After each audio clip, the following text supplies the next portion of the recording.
కవిత్రయ విరచిత శ్రీమదాంధ్ర మహాభారతము భీష్మపర్వము తృతీయాశ్వాసము కవిత్రయ విరచిత శ్రీమదాంధ్ర మహాభారతము భీష్మపర్వము తృతీయాశ్వాసము కృతికర్త తిక్కన సోమయాజీ 1275 1260 సంవత్సరముల మధ్య ప్రచురణ తిరుమల తిరుపతి దేవస్థానములు 2013వ సంవత్సరము వీడియో చేసినవారు కంచి త్యాగరాజులు 2023వ సంవత్సరము వచనము శ్రీమదాంధ్ర మహాభారతము భీష్మపర్వము తృతీయాశ్వాసము భీష్ముని దశమ దివసయుద్ధానుక్రమము పాండవులు భీష్ముడితో యుద్ధం చేసిన రీతిని గూర్చి ధృతరాష్ట్రుడడుగగా సంజయుడిట్లా బదులు చెప్పాడు.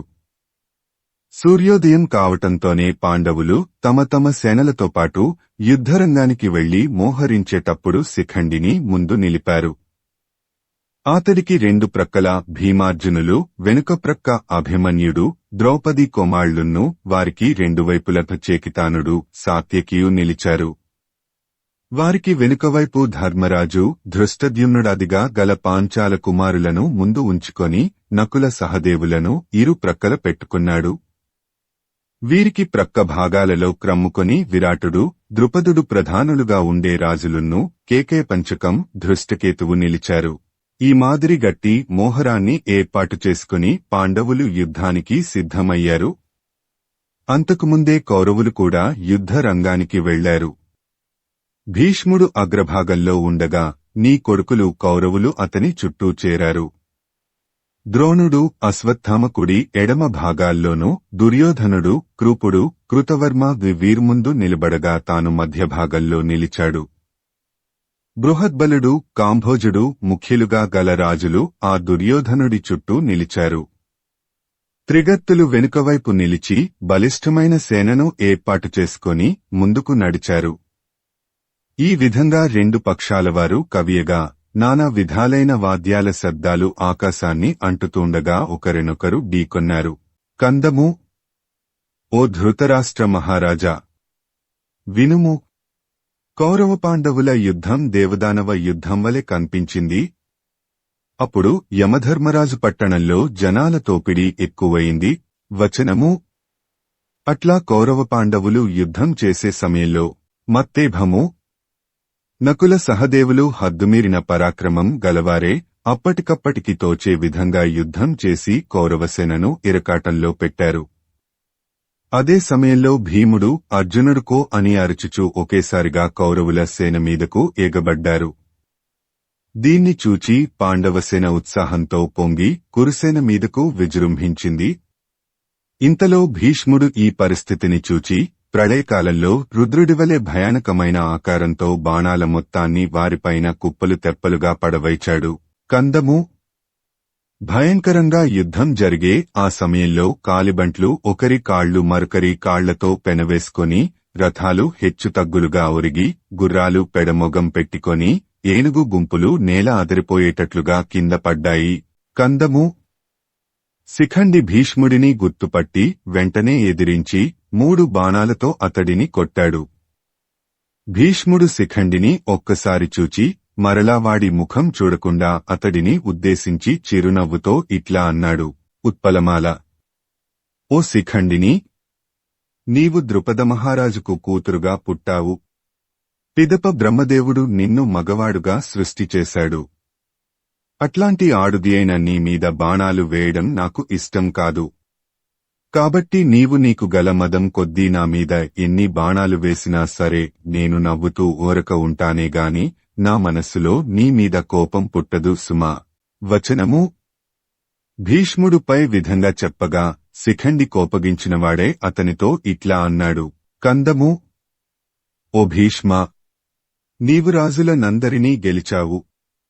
మహాబల పరాక్రం గల పరశురాముడికి సమ ఉజ్జి అయినవాడివి. నీ బలాతిశయాన్ని లోకంలో బాగా విస్తరింపజేశావు. అట్టి నీవు నీ బలం, చలం నాకు చూపలేకున్నావు కదా. కందము.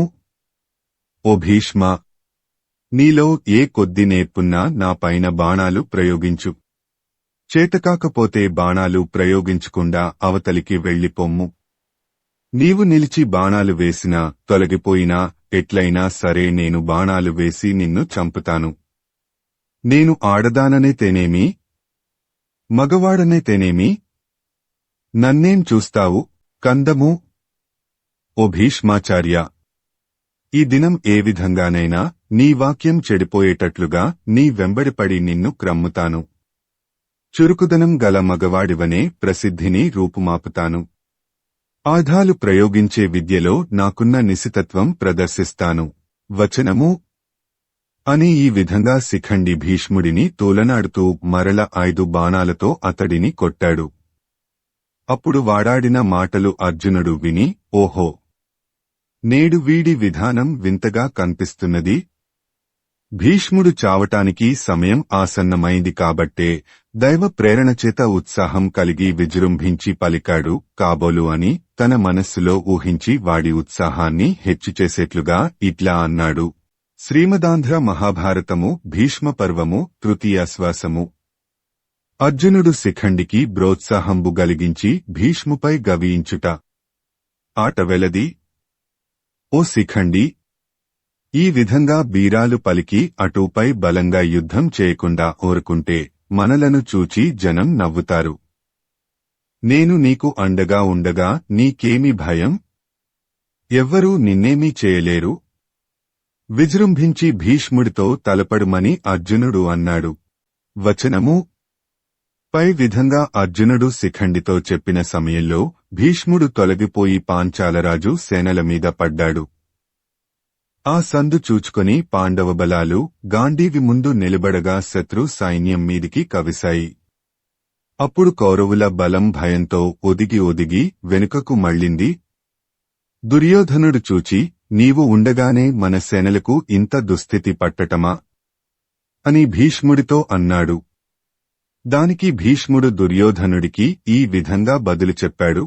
కందము, ఓ దుర్యోధన, మునుపు 10,000 యోధులను చంపుతానని నేను చేసిన ప్రతిజ్ఞ పూర్తయింది. నీవు ఇన్నాళ్లు నన్ను పోషించావు. ఆ రుణం తీర్చుకొన్నాను. అయ్యా విను, ఇక నా బలం తగ్గిపోతున్నట్లుగా అనిపిస్తున్నది. ఆట వెలది. ఓ దుర్యోధన మహారాజా, నేటి పరిస్థితి చూస్తే పాండవులు నన్నుగాని నేను పాండవులనుగాని చంపడం తప్పకుండా జరుగుతుంది. ఆ పాండవులు దేవతల బలం వంటి బలంగలవారు కావటంచేత ఒకానొక మానవుడైన నా వంటి వాడిచేత చస్తారా? ఈ పద్యంలో తాను చావటం ఖాయమని, పాండవులు జయించడం నిజమని నిక్కచ్చిగా భీష్ముడు దుర్యోధనుడికి చెప్పాడు. వచనము అయినప్పటికీ నా బాహుబలం చూడు అని అంటూ బాగా దిట్టమైన బాణాల జ్వాలలతో అసాధ్యమైన రాజుల గుంపును ఎదుర్కొన్నాడు భీష్ముడు. అప్పుడాయనను పాండవులు తేరిపార చూడలేకపోయారు. అప్పుడు భీష్ముడు పొగలేని అగ్గిలా మండిపడుతూ ఉండగా నీ కొడుకులందరూ అతని అండన చేరి పాండవుల బలగాలను నొచ్చిపోయేటట్లు చేయసాగారు. ఆ కౌరవసేనలను చూచి, ఆట వెలది. ఓ ధృతరాష్ట్ర మహారాజా, పాండవుల కొడుకులు మత్స్యదేశపురాజు, పాంచాలరాజు, యాదవులు, పాండ్యుడు, కేకేరాజు మొదలుగా గలవారి సైన్యాలు ఒక్కుమ్మడిగా కవియగా నీ కొడుకు దుర్యోధనుడి సేనలు కూడా ఎదిరించగా యుద్ధం చాలా భయంకరంగా జరిగింది. వచనము అప్పుడు అర్జునుడు శిఖండిని చూచి, తేటగీతి, ఓ శిఖండి, నీవు భీష్ముడి దెబ్బకు భయపడినా కూడా అతడి చావు తప్పదు. నేనున్నాను కదా, ఇక నీకు భయం దేనికి? అతడి వెంటపడుము. నేను నా బాణాలన్నీ ప్రయోగించి కుప్పలు కుప్పలుగా గుప్పించి చాలా వేగంతో ఈనాడి భీష్ముడిని కడతేర్చుతాను. వచనము అని అనగా ఆ అర్జునుడి మాటలను విన్నట్టి ధృష్టద్యుమ్నుడు బిగ్గరగా, కందము, మన యోధులందరూ ఏకంగా భీష్ముడిని చుట్టుముట్టండి.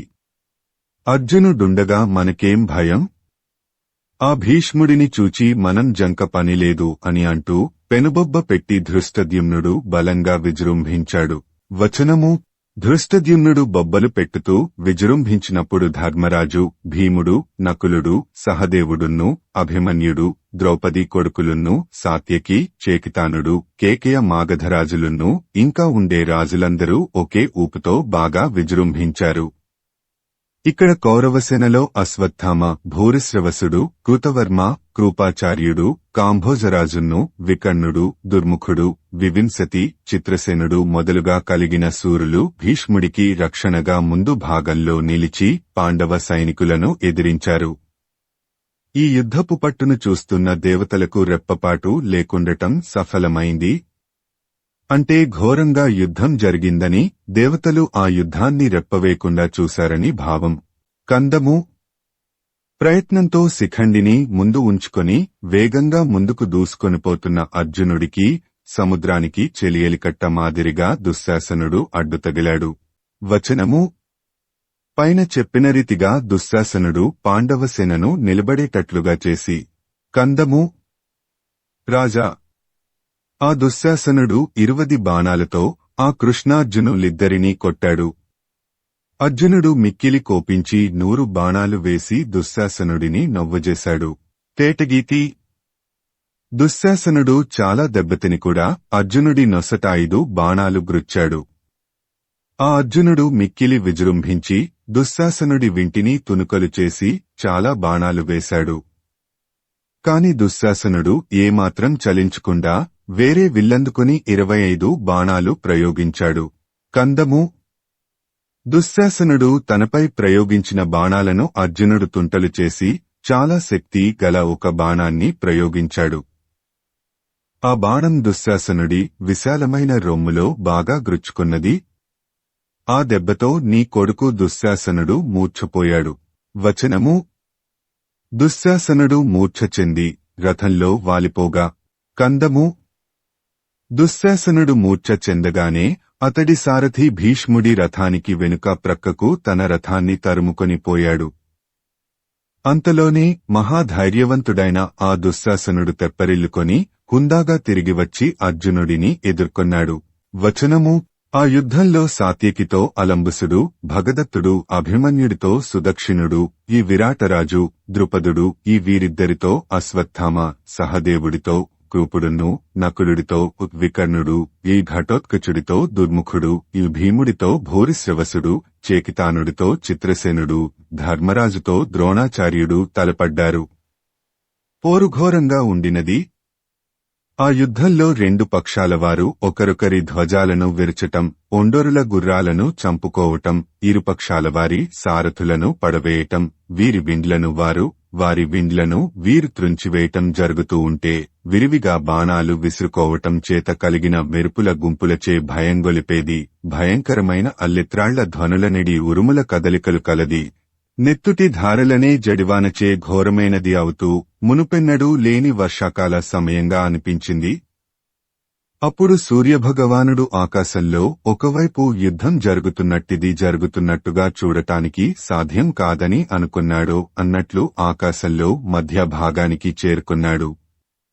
అట్టి సమయంలో మత్తేభము దుశ్శాసనుడు వేసిన గొప్ప బాణాలన్నిటినీ అర్జునుడు చాలా కోపంతో త్రుంచివేశాడు.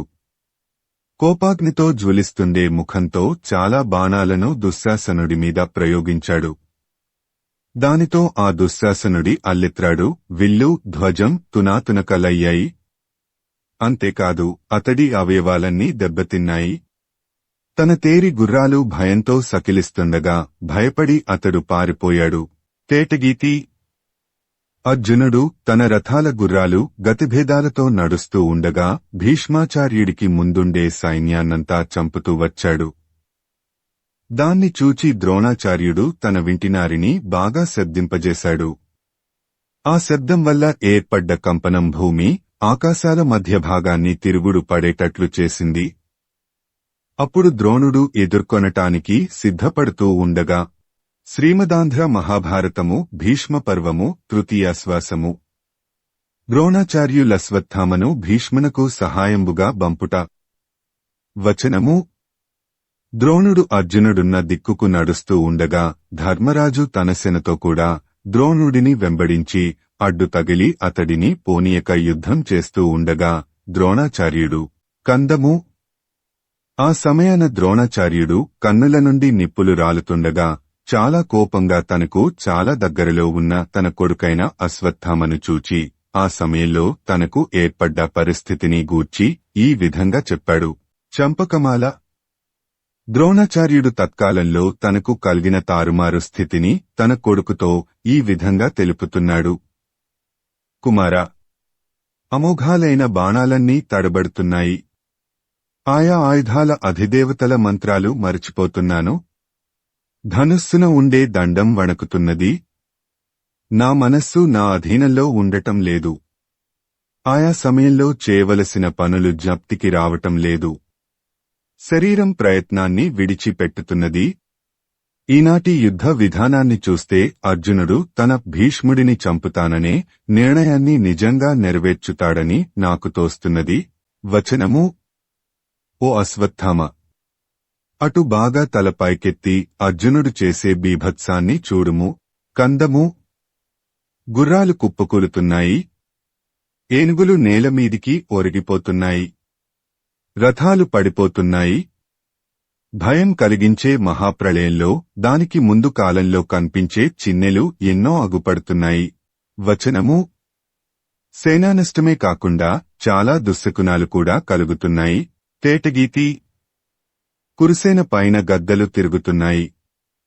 మనం ఉన్న తావులో నిప్పులేని కొరవులు పడుతున్నాయి. చాలా కటువుగా ఆడనక్కల అరుపులు వినవస్తున్నాయి.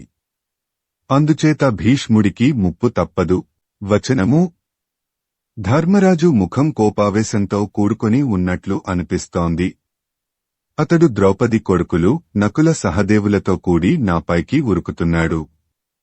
అతడిని దాటుకుని రావటానికి నాకు సాధ్యం కాదు. కనుక నీవు ఆ భీష్ముడి దగ్గరకు వెళ్లి అతనికి కుడియడమ భాగాలలో అండగా నిలబడు. ప్రాణాలు దాచుకోడానికి ఇది సమయం కాదు అని చెప్పగానే అశ్వత్థామ తీవ్రమైన గమనంతో అక్కడికి వెళ్లాడు. అక్కడ భీముడు, కందము, అర్జునుడు విజృంభించి శిఖండిని ముందుంచుకొని భీష్ముడిని చంపటానికి త్వరపడేదానికి అనుకూలంగా భీముడు యుద్ధం మీది ఆసక్తితో కురుసేన మీదికి ఉరికాడు. భీముడు కురుసేన మీదికి కవేయటం వలన అర్జునుడికి భీష్ముడిని చంపడానికి మంచి అవకాశం కలిగిందన్నమాట. వచనము. ఈ విధంగా భీముడు కవిసి భీష్ముడికి ముందు భాగాన ఉండే సైన్యాన్ని చంపటాన్ని ఆరంభించాడు.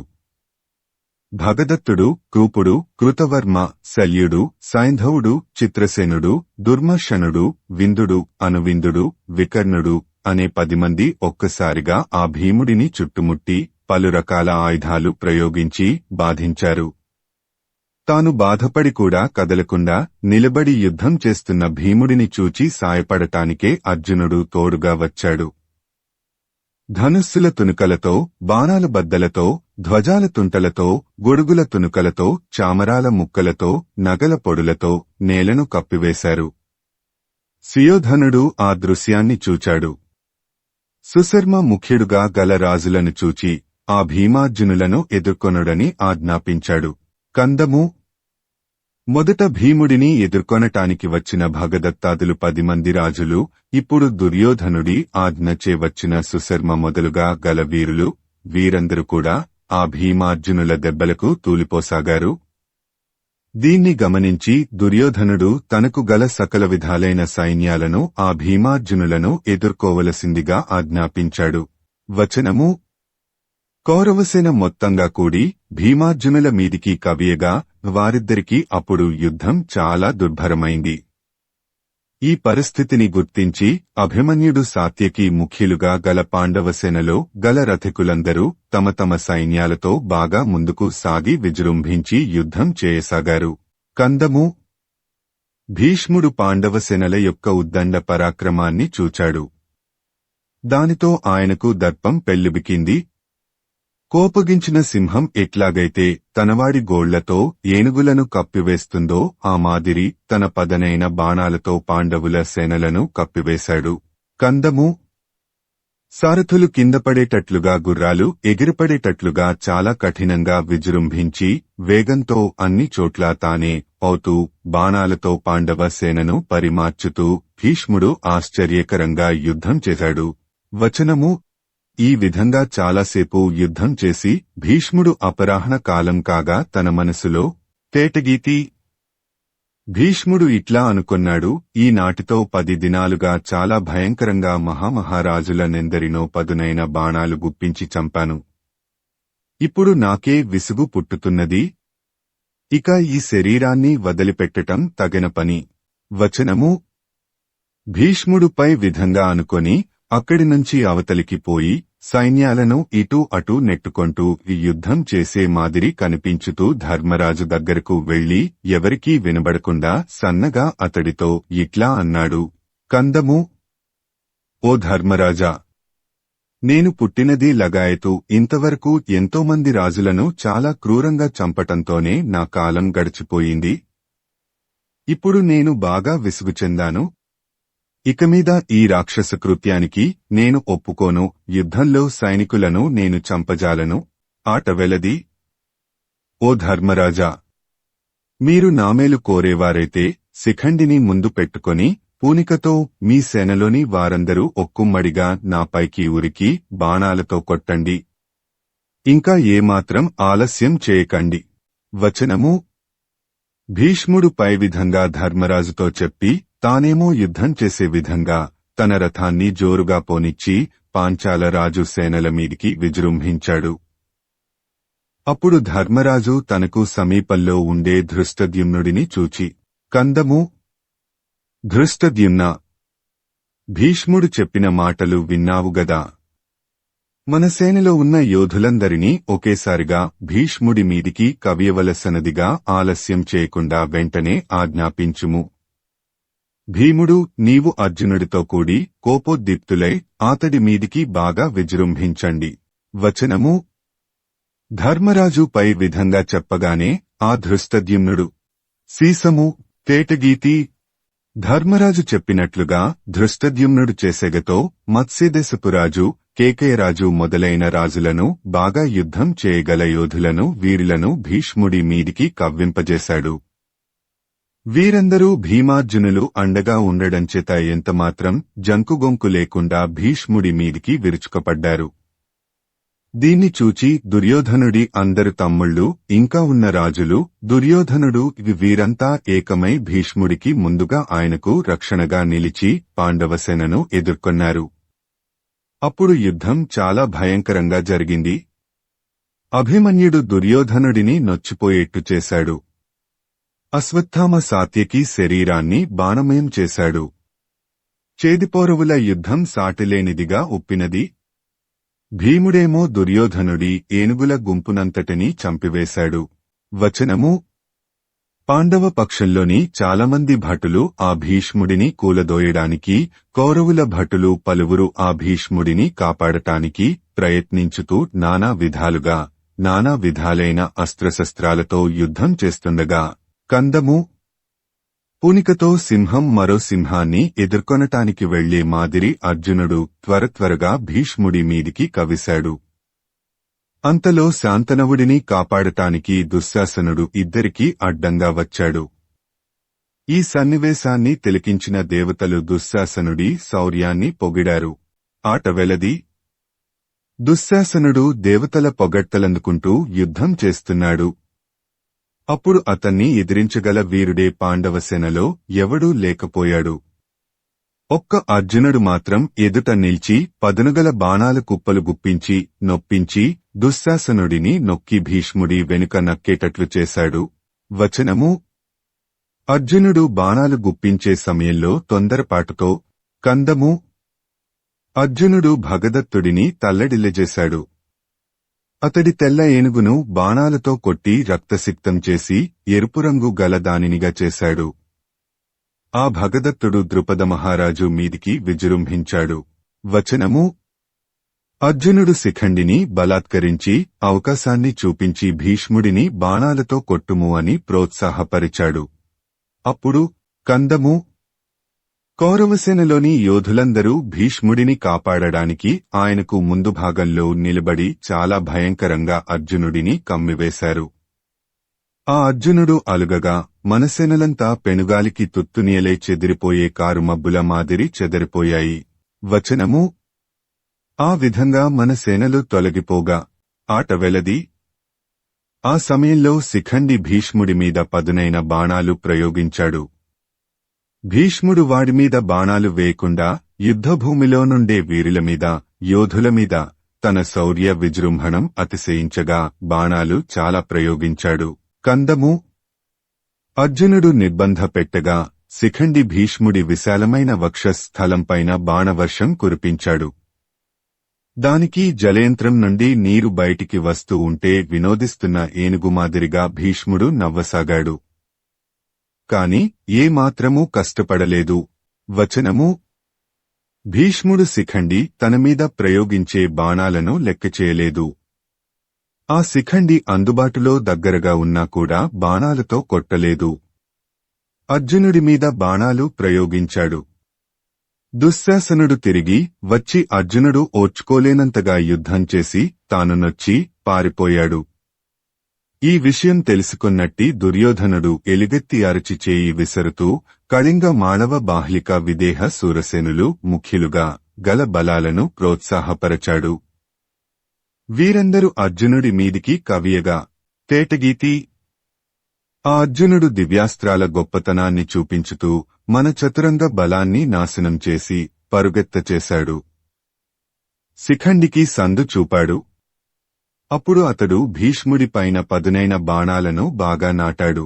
వచనము: అప్పుడు దుశ్శాసనుడు కృపుడిని, శల్యుడిని, వివింసతిని, వికర్ణుడిని వెంటబెట్టుకుని విజృంభించుతూ భీష్ముడికి రక్షణగా ఆయన ముందు నిలబడ్డాడు. అర్జునుడు ఆ 5 యోధుల రథాలను ధ్వంసం చేయగా కందము: దుర్యోధనుడు అతడి సోదరులు కోపోద్దీపితులై తమ తెగువ, బలం బయటపడేటట్లు అర్జునుడి మీదికి చాలా వేగంతో కవిశారు. అప్పుడు 2 పక్షాల సేనలు బాగా విజృంభించాయి. కందము: పాండవులు ఎదురెక్కి యుద్ధం చేస్తుండగా తన ముందు భాగంలో నిలిచి అతి గొప్ప యుద్ధం చేస్తూ ఉన్న తన మనుమళ్లందరినీ భీష్ముడు చూచి మెచ్చుకొంటూ వెంటనే తేటగీతి. ఓ ధృతరాష్ట్ర మహారాజా!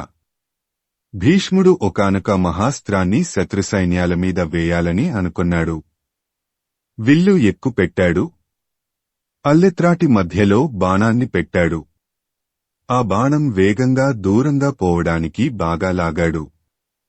భయంకరంగా కవిశాడు. ఇంతలో తనకు ముందు పేడి శిఖండి తన కంటికి అగుపడ్డాడు. దానితో భీష్ముడు ఎంత కోపంతో ఉరికాడో అంత శాంతంతో వెనుకకు తగ్గాడు. ఎక్కుపెట్టిన వింటిని దించివేశాడు.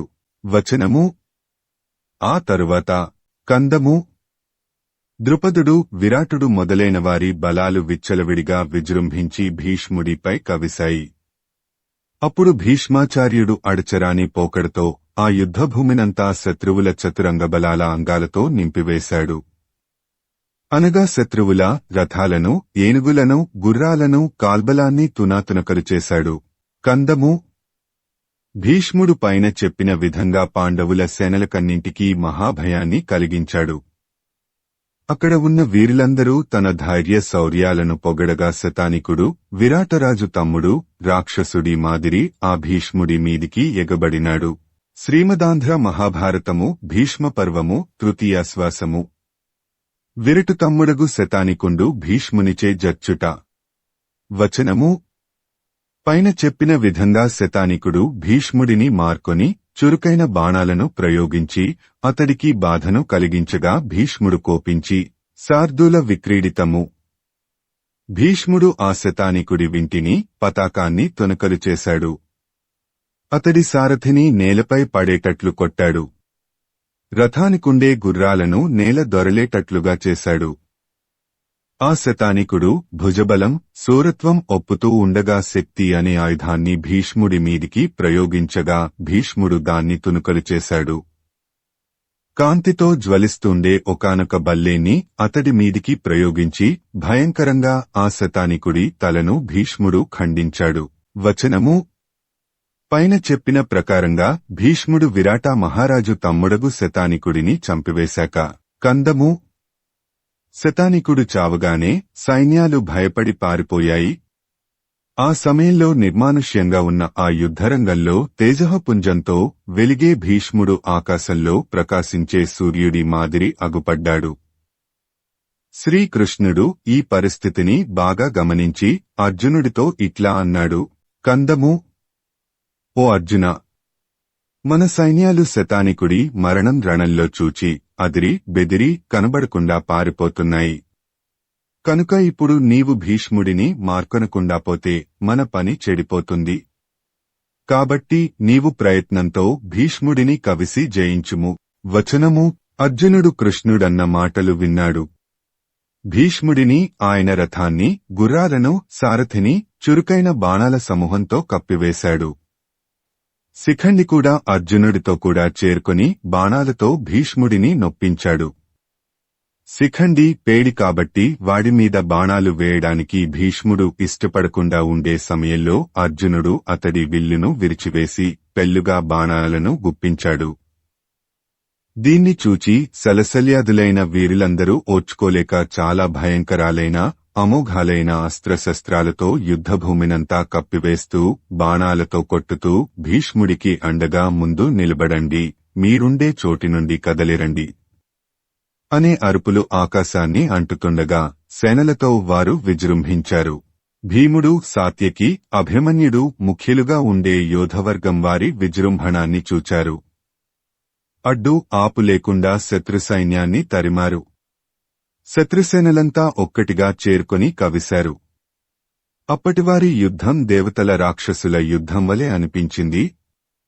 అట్టిపట్టులో అర్జునుడు మన సైనికులకు ఒక్కొక్కడికి ఒక్కొక్క అర్జునుడుగా అగుపడుతూ ఐంద్రవారుణాగ్నేయాది దివ్యాస్త్రాలు ప్రయోగించి దారి ఏర్పరచుకొంటూ తనచే చక్కగా కాపాడబడుతూ ఉన్న శిఖండిని దండిగా ప్రేరేపించి మీ తండ్రి భీష్ముడిని బాణాలతో కొట్టించాడు. భీష్ముడు ఎన్ని వెండ్లెత్తుకున్నా అన్నిటినీ వెంటనే తునాతునుకలు చేశాడు. ఆ భీష్ముడు అర్జునుడి మీదికి భయంకరమైన ఒక శక్తి ఆయుధాన్ని ప్రయోగించాడు. అర్జునుడు దాన్ని కూడా తునుమాడి అంతటితో ఓరకొనక ఆ భీష్ముడి సారథిని, రథటెక్కాన్ని కూడా కూల్చివేశాడు.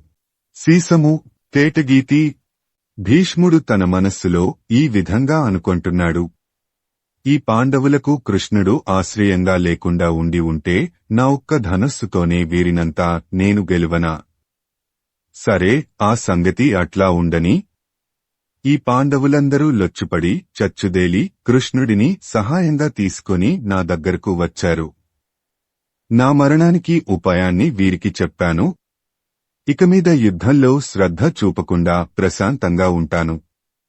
వేగిరపాటెందుకు అనే ఈ మాటలు ఆకాశంలో ఉండే దేవతలు విన్నారు. ఇదే మేలైన పని, మా ఇష్టం కూడా ఇదే అని ప్రేమతో వారు చెప్పే మాటలు ఆ భీష్ముడు ఒకడు మాత్రమే విన్నాడు. వ్యాసమహర్షి ప్రభావం వలన నేను కూడా విన్నాను. వచనము. భీష్ముడు దేవతలన్న మాటలు విన్న సమయంలో ఆ భీష్ముడి మీద నీటి బిందువులతో నిండిన చల్లని పిల్లగాలులు వీచాయి. దేవదుందుభులు మ్రోగాయి. పూలవానలు కురిశాయి. ఈ వింతలంతా వేరెవరికీ అగుపించలేదు. ఆ మహాపురుషుడు తానిక యుద్ధం చేయకూడదని, ప్రశాంతంగా ఉండాలని నిశ్చయం చేసుకొని కూడా ఓరకనే ఉంటే తన పక్షం వారికి, కౌరవులకు తన వైఖరి మోసం, కపటం గా అనిపిస్తుందేమో అని తన విల్లు ఎక్కుపెట్టాడు. తేటగీతి. భీష్ముడు ఒక వింటిని ఎక్కుపెట్టాడు. అంతలో శిఖండి దానిని లెక్కచేయక ప్రయత్నంతో వేగంగా మంచి బాణాలను ఆ భీష్ముడి మీదికి ప్రయోగించాడు. ఆ బాణాల దెబ్బలకు భీష్ముడు కొంచెం కూడా అలసట చెందలేదు. దీన్ని చూచి అర్జునుడు నవ్వి తన బాణాలను అతడి మీద ప్రయోగించాడు. వచనము. అర్జునుడు తనపై బాణాలు ప్రయోగించగా భీష్ముడును ఉత్సాహంతో మళ్లీ బాణాలు ప్రయోగించగా కందము. భీష్ముడు తనమీద ప్రయోగించే బాణాలను నివారిస్తూ అర్జునుడు చాలా వేగంతో ఆ భీష్ముడి వింటిని విరుగగొట్టాడు. ఒక కఠోరమైన బాణాన్ని ఆ భీష్ముడి శరీరంలోనికి చొచ్చుకుపోయేటట్లుగా ప్రయోగించగా వచనము. తనకు, భీష్ముడికి, దుర్యోధనాదులకు తమ పక్షంలో ఉండే గొప్ప వీరులకు గాని అడ్డగించటానికి, దగ్గరకు పోవటానికి, ఎదిరించటానికి సాధ్యం కాకుండా ఉప్పొంగిన సముద్రంలాగా ఆటోపంతో వస్తున్న అర్జునుడిని చూచి భీష్ముడు చేష్టలుడిగి తననెప్పుడు వదలకుండా రక్షణగా రెండు ప్రక్కల ఉండే కుమారులను, వయసువారులను చూస్తూ దుర్యోధన మహారాజుతో ఇట్లా అన్నాడు: మత్తేభము, కోటిమంది దేవతలుగాని, కోటిమంది రాక్షసులుగాని ఈ అర్జునుడిని ఎదిరించలేరు.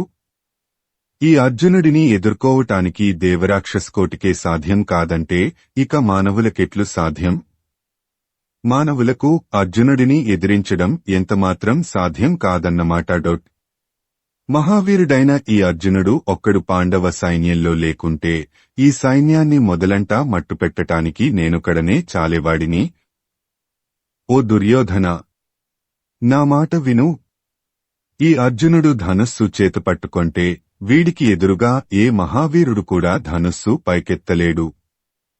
ఇక వీడిపై బాణాలు ప్రయోగించేదెక్కడా? ఇది నిజం. కందము. ఓ ధృతరాష్ట్ర మహారాజా! భీష్ముడి విధంగా దుర్యోధనుడితో చెబుతున్న సమయంలో సందు చూచుకొని అర్జునుడు శిఖండి వింటికి వెనుకనే తన వింటిని ఎవ్వరికీ కనిపించకుండా ఆనించి ఆ శిఖండే బాణాలు ప్రయోగిస్తున్నట్లు చూచేవారికి అనిపించేటట్లుగా గొప్ప బాణాలను ఆ భీష్ముడి మీద ప్రయోగించాడు. వచనము: ఆ విధంగా బలమైన బాణాలను తన మీదికి అర్జునుడు ప్రయోగించినప్పుడు భీష్ముడు దుశ్శాసనుడిని చూచి సీసము ఆట వెలది. భీష్ముడు దుశ్శాసనుడితో ఇట్లా అంటున్నాడు: ఇప్పుడు నా మీద పడ్డ బాణాలు పిడుగుల్లా ఉన్నాయి. ఇవి అర్జునుడు ప్రయోగించిన బాణాలేగాని శిఖండి వేసిన బాణాలు ఎంతమాత్రం కావుసుమా. ఎండ్రకాయ గర్భంలో నుండే పిండం మాదిరి శరీరాన్ని పేల్చివేస్తున్నది. ఇంత ప్రభావంగల బాణాలు వీడికి, శిఖండికి ఎక్కడున్నాయి? పలు బ్రహ్మదండాలు పైన పడినట్లు ఆయువు పట్టులందు గాఢంగా నాటి నొవ్వజేసే బాణాలు వేయటానికి వీడి, శిఖండి చేత ఏమవుతుంది? యముడి దూతలు పలువురు ప్రాణాలను వెలికిలాగే మాదిరి బాణాలు ఈ శిఖండి ఏనాడు ప్రయోగించగలిగాడు? నాపైన బడ్డ ఈ బాణాలు గట్టిగా, ఎక్కువగా, వేగంగా వదలబడ్డవి, జ్వలిస్తున్నవి, గురితప్పకుండా ఛేదించేవి, చాలా పదును గలిగినట్టివి అయినా ఈ బాణాలు అర్జునుడివే సుమా. మన అనుభవంలో ఏనాడూ శిఖండి ఇట్టి తీవ్రమైన ఆయుధాలు ప్రయోగించినవాడు కాడు. పైగా శిఖండి బాణాలకు ఇంత గట్టితనం, వెలుగు, గురితప్పకుండటం, పదును లేనేలేవు. ఎన్ని విధాల చూచినా ఈ బాణాలు శిఖండివి కానేకావు. కందము. భీష్ముడు దుశ్శాసనుడితో పై విధంగా చెప్పుతూ ఒక దృఢమైన శక్త్యాయుధాన్ని అర్జునుడి పైకి ప్రయోగించాడు. దాన్ని అర్జునుడు తుంటలు చేశాడు. భీష్ముడు కత్తి డాలు తీసుకుని రథం నుండి దిగేటంతలోపలనే కోపంతో తేటగీతి అర్జునుడు బాణప్రయోగం చేసి భీష్ముడి కత్తిని పలుకను పలుకులు చేసి గొంతెత్తి తనవైపు ఉన్న వీరవరులకందరితో నేనున్నానుగా, మీకేమీ భయం? మీరందరూ భీష్ముడిని కమ్ముకొనండి అని ఉత్సాహంతో పలికాడు.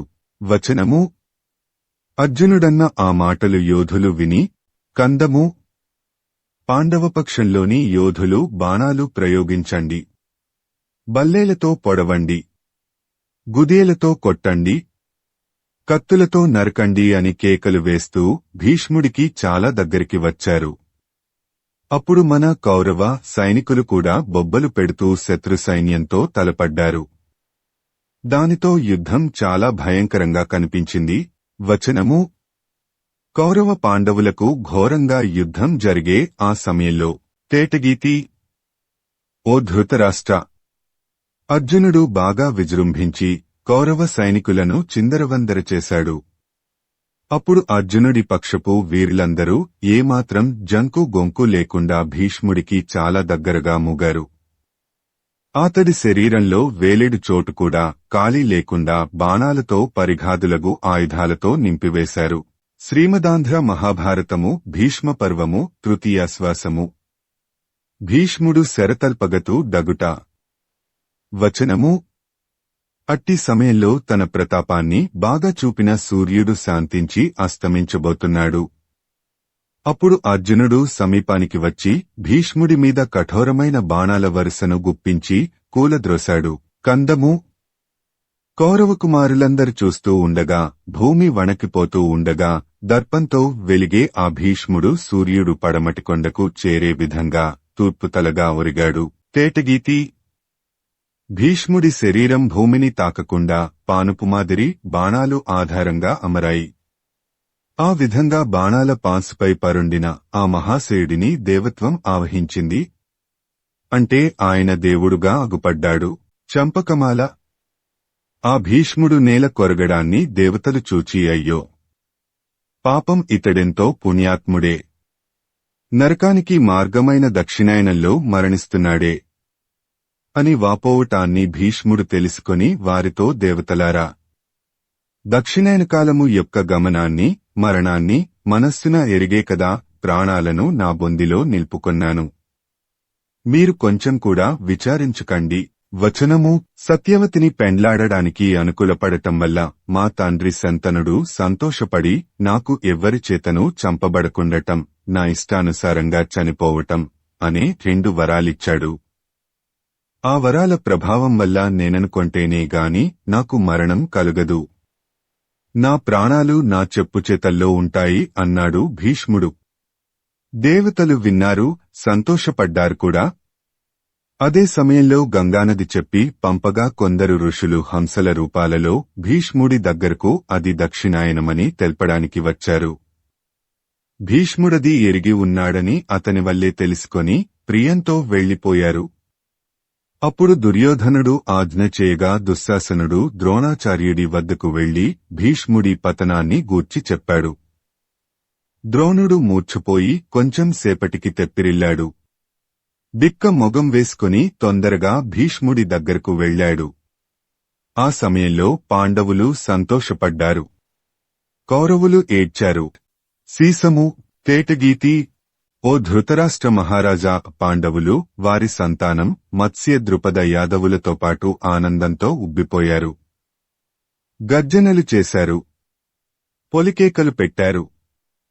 దీనికి తోడు వారి బహువిధాలైన భేరీ భాంకారాదుల చప్పుళ్లు ఉప్పతిల్లాయి. నీ అందరు కొడుకులు ఈ పక్షంలో ఉండే రాజులు గొంతు విప్పి బోరుమంటూ ఏడవసాగారు.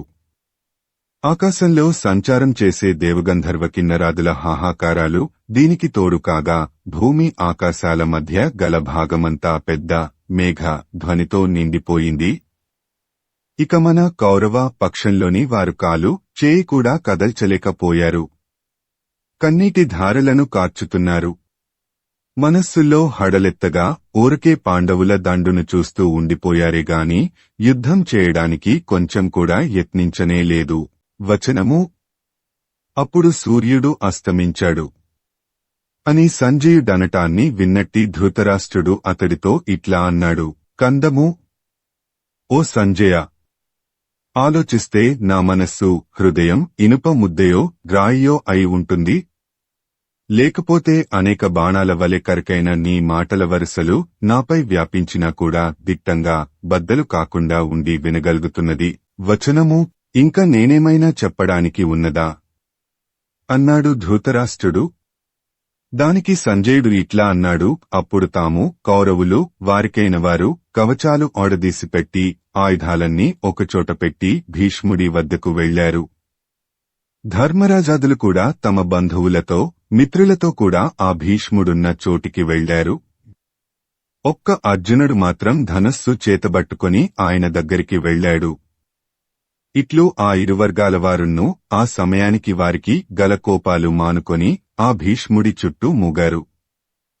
కులానికంతా పెద్దయైన ఆ భీష్ముడు వారిని కొనియాడి తత్కాలానికి తనకు కావలసిన ఉపచారాలను వారిచే చేయించి కొన్నాడు. తేటగీతి.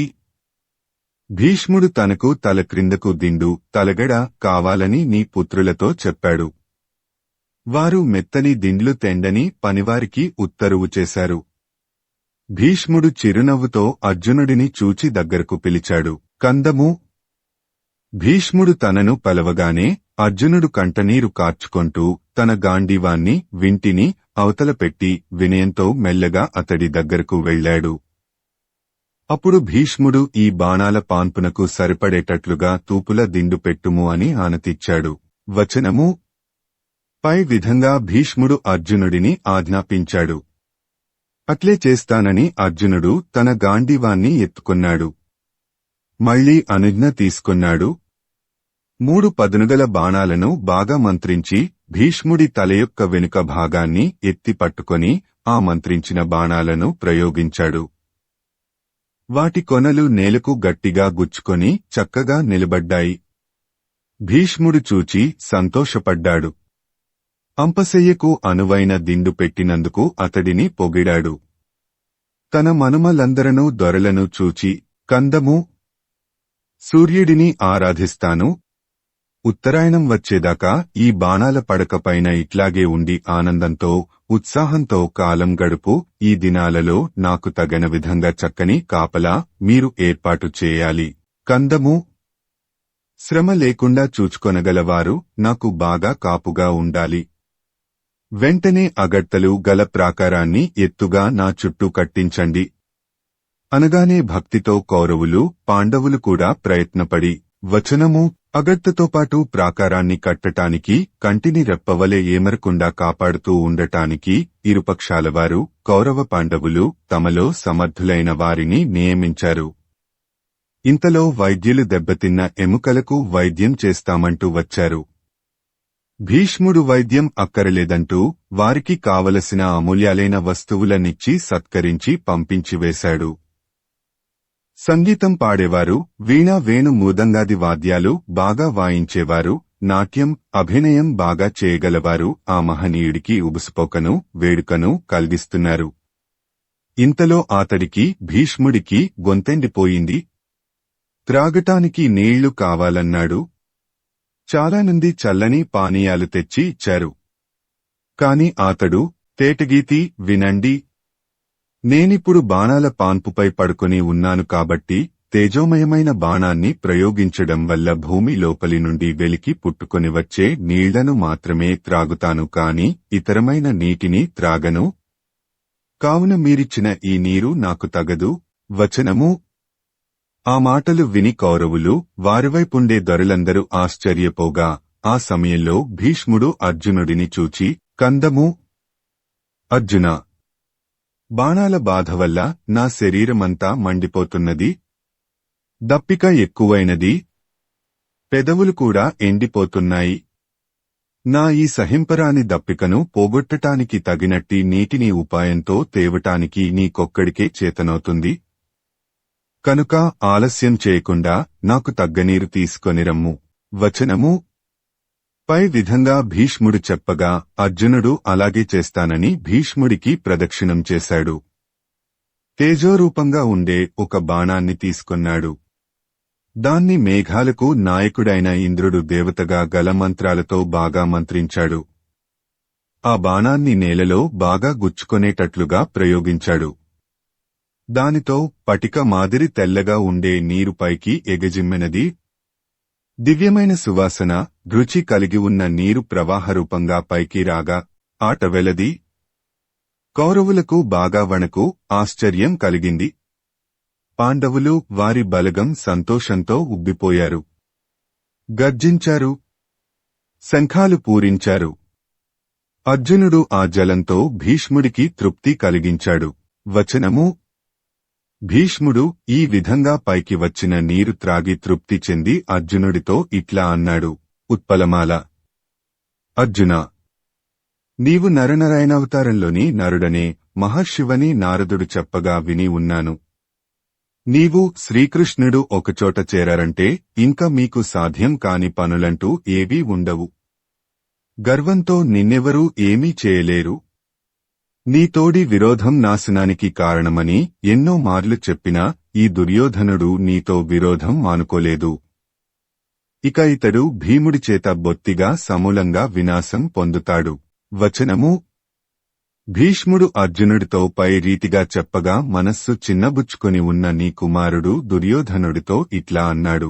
మత్తేభము, అర్జునుడు చాలా ఆశ్చర్యం కొలిపే పరాక్రమం కలిగినవాడు. అతడికి అనుక్షణం తోడు నీడగా ఉండేవాడు ప్రఖ్యాతికెక్కిన శ్రీకృష్ణుడు, సాక్షాత్తు నారాయణమూర్తి. ఇక వీరిద్దరూ ఏకమై నిలిస్తే ఎంత గొప్ప వీరులైనా జయించలేరు. కాబట్టి అట్టి యుద్ధ ప్రయత్నాన్ని, గెలుస్తామనే గర్వాన్ని ఇకనైనా విడిచిపెట్టుము. ధర్మదేవత అంశాన పుట్టినవాడు, పుట్టని శత్రువులు గలవాడు అయిన ఆ ధర్మరాజుకు ఇంద్రప్రస్థాన్ని ఇచ్చివేయుము. మిగిలిన సగం రాజ్యాన్ని నీవు ఏలుకొమ్ము. యుద్ధాన్ని చాలిస్తే మీలో కొందరైనా బ్రతుకుతారు కదా. అది నీకు మంచిది. వచనము. భీష్ముడుపై విధంగా దుర్యోధనుడికి బుద్ధి చెప్పి ఏమీ పలకకుండా ఊరుకొన్నాడు. కౌరవులు, పాండవులు కూడా ఏమీ బదులు చెప్పకుండా భీష్ముడికి నమస్కారాలు చేసి వారి వారి నివాసాలకు వెళ్లిపోయారు. అట్లా పోతూ ఉండేటప్పుడు శ్రీకృష్ణుడు ధర్మరాజును చూచి ఇట్లా అన్నాడు. కందము. ధర్మరాజా, భీష్ముడిని గెలవటానికి దేవతలకు కూడా అలవి కాదు. అట్టివానిని జయించడానికి ఆశ్చర్యకరములైన అస్త్రశస్త్రాది పరికరాలు, పరివారాలు కలిగి ఉండే మీకు తప్పితే మరెవ్వరికీ శక్యంగాదు. కందము. కృష్ణుడు పై విధంగా అన్నప్పుడు ధర్మరాజు అంటున్నాడు. భక్త పరాధీనుడవైన కృష్ణ, మేమంటే మనుష్య మాత్రులమే కదా. ఎదురులేని పరాక్రమం గల నీవు మాకు చేదోడు వాదోడుగా ఉండటం బట్టిగాని, లేకుంటే ఇంతింత అసాధ్యాలైన పనులు చేయగలిగే వాళ్లమా. శ్రీమదాంధ్ర మహాభారతము భీష్మ పర్వము తృతీయాశ్వాసము. కర్ణుడు భీష్మునియద్దకు బోయి వినతుం డగుట. వచనము. ఈ ప్రకారం కృష్ణుడు, ధర్మరాజు ఒకరినొకరు పొగడుకొంటూ జనమంతా మూగిరాగా తమ స్థావరాలకు వెళ్లారు. ఆ వెంటనే కర్ణుడు భీష్ముడి దగ్గరకు వచ్చి భక్తి వినయాలతో ఆయనకు సాష్టాంగ నమస్కారం చేసి, ఆట వెలది. కోపం మానుకొని పుత్రవాత్సల్యంతో, చల్లని చూపుతో చూచి ఒప్పిదమైన పలుకులతో నన్ను పలుకరింపవా మహాత్మా అని కర్ణుడనగానే భీష్ముడతడిని దగ్గరకు రమ్మని పిలిచి, వచనము. ఒక చేతిని అడ్డంగా తిప్పి కర్ణుడిని కౌగిట చేర్చుకొని అక్కడ ఉన్న రక్షకాది పరివారాన్నంతా అవతలకు దూరంగా వెళ్ళండని చెప్పి కరుడితో భీష్ముడిలా అన్నాడు. కందము. కర్ణా, నీమీద నాకేమి కోపం? పాండవుల పట్ల కౌరవులకు భేదబుద్ధి కలిగించే మాటలు మాట్లాడుతావని, కురుసంతానాన్ని చెరచటం తగదని నిన్ను కఠినమైన మాటలతో అదలించిన మాట నిజం. అంతేకాని నాకు నీమీద నిజంగా కోపం లేదు. వచనము. ఆ విధంగా నేను కోపపడినది, నిన్ను విసిగించినది, నీకు మంచిని నేర్పించటానికేగాని నీపైన నాకు కోపం లేదు. అదిగాక, కందము. మంచి చెడ్డలు స్వయంగా ఆలోచించగల కర్ణ, నీ పుట్టుక దేవ సంబంధంతో ఏర్పడిన గర్భం వల్ల కలిగినట్టిది కాబట్టి మానవులెవ్వరూ నీకు సమానులు కారు.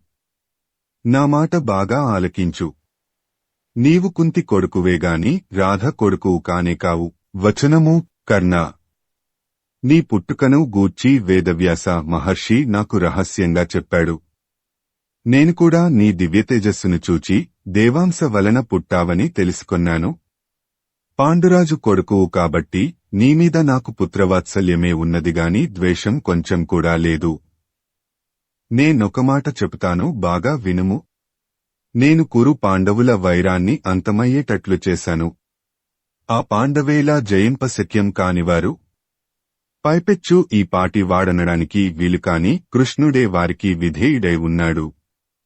కనుక వారితో విరోధం మానుకోమ్ము. నీవు వేరే ఆలోచన పెట్టుకొనకుండా పాండవులతో కలిసి మెలిసి ఉండుము అన్నాడు. కర్ణుడు భీష్ముడితో ఇట్లా అంటున్నాడు. కందము. నేను కుంతి కొడుకునే. ఆ సంగతి ముందే పెద్దలు చెప్పగా విన్నాను. ఈ సంగతి అంతా బాగా తెలిసియుండగా పాండవులతో నాకు స్నేహం ఎట్లా పొసగుతుంది? బొత్తిగా పొత్తు పొసగదు. ఉత్పలమాల. ఆ పాండవులు మంచి బలం గలవారు.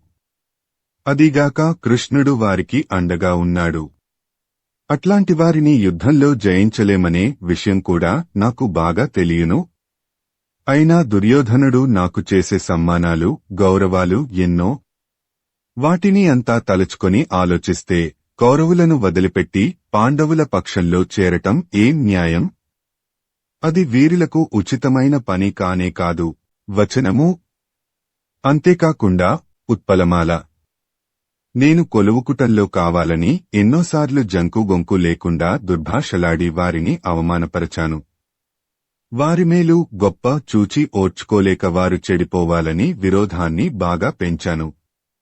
ఈ కౌరవసేనకు ఆ పాండవసేనకు దుస్సహమైన యుద్ధమే తగింది. శార్దూల విక్రీడితము. అంతా దైవాధీనం. బుద్ధేహ కర్మానుసారిణి. ఒక్కొక్కడి కర్మకు తగినట్టు వాడికి బుద్ధి పుడుతూ ఉంటుంది. దానిని తప్పించడం ఎవరి వల్ల కాదు. నీవిక వేరే మాటలు చెప్పడం చాలించి శత్రుసైన్యాల మీదికి నన్ను పంపించు.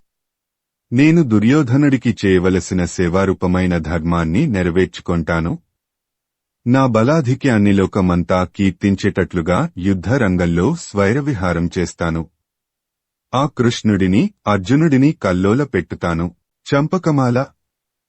కర్ణుడన్న మాటలు విన్న తరువాత భీష్ముడు ఇట్లా అన్నాడు. కర్ణా, నీవన్న మాదిరి అన్నీ చేయటానికి నీవు సమర్థుడవే అని నాకు బాగా తెలియను. నీ భుజబలమే కదా దుర్యోధనుడికి ఎప్పుడూ సహాయం. అతడికి ఏది ఇష్టమో దానినే నీవు చేయుము. నీవు మనస్సులో ఆహ్లాదంగా ఉండుము. సందేహం వదిలివేయుము. అనుజ్ఞ ఇచ్చాను. ఇక ముందుకు సాగుము. వచనము. ప్రజ్ఞతో గూడిన భీష్ముడు చెప్పిన మాటలు కర్ణుడు విన్నాడు. ఆయనకు గల బంధుప్రీతికి చాలా సంతోషపడ్డాడు. తన నివాసానికి వెళ్లాడు అని సంజయుడు ధృతరాష్ట్రుడికి చెప్పాడని జనమేజయుడికి వైశంపాయనుడు చెప్పగా శ్రీమదాంధ్ర మహాభారతము భీష్మపర్వము తృతీయాశ్వాసము. ఆశ్వాసాంతము. ఉత్పలమాల. భక్తుల తాపత్రయాలను పోగొట్టే మనోహరమైన నామం కలవాడా. దోహకదాయకమైన దురవస్థలనే బురద పూతను పోగొట్టే కూప అనే అమృత ప్రవాహం కలవాడా. బలమైన కర్మల బారి నుండి భక్తులను తప్పించే సత్కార్యాలను నిర్వహించేవాడా. సుఖదుహఖాది ద్వంద్వ భావాలయందు సమభావం కలవారి అంతఃశత్రువులను నశింపజేసేవాడా. భావించిన కొలది మనస్సుకు ఆనందం కలిగించే గొప్పదైన మహిమ కలవాడా. హరిహరనాథ. కందము. శరీరంలో ఒక భాగం భస్మంతో అలంకరించుకున్నవాడా. హరరుపుడా. మరొకవైపు విలాసంగా ఉప్పారే శ్రీవత్సమనే అందమైన గుర్తును అమర్చుకున్నవాడా. హరెరుపుడా. తలపై ధరించిన పింఛం నుండి వెలువడే కాంతులచేత చిత్రవర్ణాలతో వెలుగొందే సర్పహార కాంతులు ప్రసరించే చంద్రవంకతో అలంకరించబడిన శిరస్సు కలవాడా. హరిహరనాథ. మాలిని. నాశనం లేని ప్రవృత్తి కలవాడా. భక్తులచేత తెలియదగిన ప్రవృత్తి కలవాడా. ఇంద్రియ ప్రసరణం యొక్క విలాసం కలవాడా. పరమ దయాస్వభావం కలవాడా. తలచినంత మాత్రంలోనే శుభాన్ని ప్రసాదించేవాడా. సుషుమ్న నాడిలో ప్రవర్తిల్లేవాడా. ఇంద్రాదులు పాదాలకు చేసే నమస్కారాలను స్వీకరించేవాడా. నిరంతరమైన ఆనంద సాంద్రమైన స్వరూపం కలవాడా. హరిహరనాథ. గద్యము. ఇది శుభంకరంగా అభయకవి మిత్రుడు కొమ్మనమాత్యుడి పుత్రుడు పండితులను గౌరవించటం వలన విరాజిల్లేవాడు అని కీర్తించబడే తిక్కన సోమయాజీ రచించిన శ్రీ మహాభారతంలోని భీష్మపర్వం ముగిసే 3వ ఆశ్వాసం. భీష్మపర్వంలోని తృతీయాశ్వాసం సమాప్తం. శ్రీమదాంధ్ర మహాభారతంలోని భీష్మపర్వం ముగిసింది.